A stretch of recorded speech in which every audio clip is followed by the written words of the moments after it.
Người ta nói ngày lòng buồn nhất là ngày trời đổ cơn mưa, mà sao nơi đây đêm nay vẫn chưa về. Lắng nghe đêm gió buốt nhẹ trôi, thả hồn giữa bao suy tư buồn. Một ngày vui đến sau vẫn ngày sau.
Người ta nói ngày lòng buồn nhất là ngày trời đổ cơn mưa, mà sao nơi đây đêm nay vẫn chưa về. Lắng nghe đêm gió buốt nhẹ trôi, thả hồn giữa bao suy tư buồn. Một ngày vui đến sau vẫn ngày sau.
đêm gió buốt nhẹ trôi, thả hồn giữa bao suy tư buồn phiền.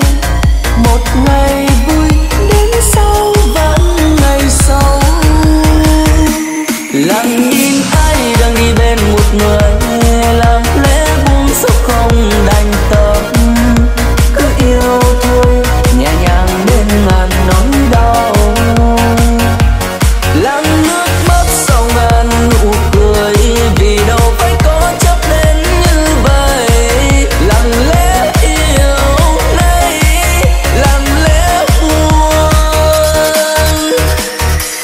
Lặng nhìn ai đang đi bên một người, lặng lẽ buông sao không đành tâm. Cứ yêu thôi nhẹ nhàng bên ngàn nỗi đau. Lặng nước mắt sau ngàn nụ cười, vì đâu phải có chắc đến như vậy. Lặng lẽ yêu nay, lặng lẽ buồn.